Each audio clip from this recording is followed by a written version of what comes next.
Olá pessoal, galera aí do 8º e 9º ano. Essa é a nossa videoaula de língua portuguesa e o nosso assunto concordância verbal. Nossa aula aí, pessoal, vai ser bem simples, bem rápida, mas bem objetiva para que a gente possa entender um pouquinho a respeito do nosso tema, da nossa próxima atividade sobre concordância verbal, certo? Então vamos lá.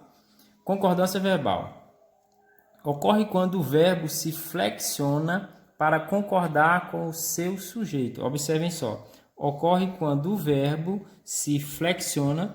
Quando eu digo que ele se flexiona, é porque ele pode variar em número, singular e plural, ou em pessoa, primeira, segunda ou terceira pessoa. Para quem não lembra, primeira pessoa do singular, eu, segunda pessoa, tu, terceira pessoa, ele ou ela. Primeira pessoa do plural, nós, segunda pessoa, vós, terceira pessoa, eles ou elas. Então, quando eu digo que ele se flexiona, é porque ele pode variar em número ou pessoa. Para quê? Para que ele possa concordar com o sujeito. Para que ele possa concordar com o sujeito. Observe no primeiro exemplo. A menina é carinhosa. Estou me referindo à menina. Logo, o sujeito da minha oração, a menina. O sujeito a menina, ele aparece no singular e na terceira pessoa. Então, aqui eu tenho o sujeito que aparece no singular, estou me referindo apenas a uma menina, e também na terceira pessoa. Então, a terceira pessoa do singular. Se o meu sujeito aparece na terceira pessoa do singular, o verbo, que nesse caso aqui é, o verbo também vai aparecer na terceira pessoa do singular, para poder concordar com o sujeito menina. Então, não poderia dizer, a menina são carinhosa. Eu vou dizer, a menina é carinhosa para que o verbo possa concordar com o sujeito menina. Olha mais um exemplo. As meninas são carinhosas. O sujeito, as meninas. Só que o sujeito agora está no plural. Esse aqui é o nosso sujeito. Estou me referindo a mais de uma menina, então aqui é plural. Sujeito no plural, também na terceira pessoa, só que terceira pessoa do plural. Terceira pessoa. Qual é a terceira pessoa do plural? Elas, né? As meninas. Se o sujeito aparece na terceira pessoa do plural, o verbo também deve aparecer na terceira pessoa do plural. As meninas são carinhosas. Eu não poderia dizer as meninas é carinhosa, ficaria sem concordância. Então, aqui eu tenho o meu verbo também aparecendo na terceira pessoa e no plural, para poder concordar com o substantivo meninas. Continuando. Regra geral. Na regra geral, o verbo concorda com o núcleo do sujeito em número e pessoa. Isso se o sujeito for simples, viu? O verbo concorda com o núcleo do sujeito em número e pessoa. Exemplos. Eu vou ao cinema. Eu é o sujeito. Estou me referindo a quem? Eu. Eu vou ao cinema. Eu aqui aparece no singular. Aqui nós temos o sujeito, que aparece no singular, que é apenas eu. Só eu vou ao cinema. Singular.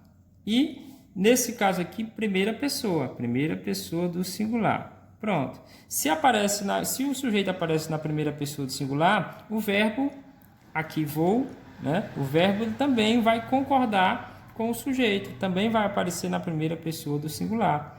Eu vou. Então, nesse caso aqui, o meu verbo, ele está na primeira pessoa do singular para concordar com o sujeito que também aparece na primeira pessoa do singular. Eu vou ao cinema.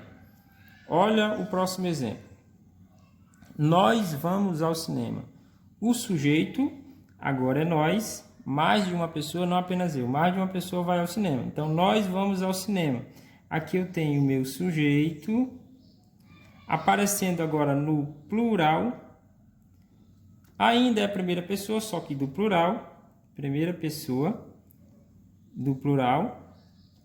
E o nosso verbo, que aparece aqui, vamos, ele vai concordar com o sujeito. Para que ele concorde com o sujeito, ele também vai ter que aparecer na primeira pessoa do plural. Eu não poderia dizer nós vou ao cinema, ficaria sem concordância. o verbo ir, aqui ele vai aparecer na primeira pessoa e no plural, para que ele possa concordar com o sujeito nós. Então, aqui o meu verbo também vai aparecer na primeira pessoa do plural, para concordar com o sujeito nós, certo? Então, sempre que o sujeito for simples, já que eu vou explicar a respeito dessa questão do sujeito simples, sempre que o sujeito for simples, o verbo concorda com o núcleo do sujeito em número e pessoa. Sempre vai concordar em pessoa, viu? E em número, singular ou plural, viu? Em pessoa e em número, singular ou plural.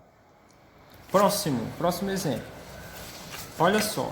Se o sujeito é um coletivo, olha a próxima regrazinha. Se o sujeito é um coletivo, o verbo fica no singular. Olha só. A multidão gritou pelo rádio. Quem foi que gritou? A multidão. Então aqui eu tenho um sujeito. Olha só. Quando eu falo multidão, eu estou falando de uma grande quantidade de pessoas, né? Multidão de pessoas, é o coletivo de pessoas. Só que aqui eu estou utilizando um substantivo coletivo no meu sujeito. Se for coletivo, esse verbo ele vai aparecer sempre no singular, viu? Multidão é um coletivo. Então, se é um coletivo, o sujeito aqui é um coletivo. Esse verbo ele não vai aparecer gritaram, não. Vai aparecer gritou mesmo no singular, viu? Então, aqui eu tenho verbo no singular. Por quê? Porque o meu sujeito é um coletivo. Quer ver mais um exemplo? A boiada correu. Boiada é o coletivo de boi. Se eu falo boiada, eu estou me referindo a vários bois, certo? Mas eu não vou dizer a boiada correram, porque eu estou me referindo ao meu sujeito, a boiada. Eu estou me referindo boiada a um coletivo. Se é coletivo, a regra diz que o verbo fica no singular. Então, aqui não vai ser a boiada correram, é a boiada correu. O verbo vai ficar no singular. Verbo no singular. Então, sempre que aparecer um coletivo no sujeito, sendo o sujeito, esse verbo vai ficar no singular. Beleza? Então, aqui é um sujeito.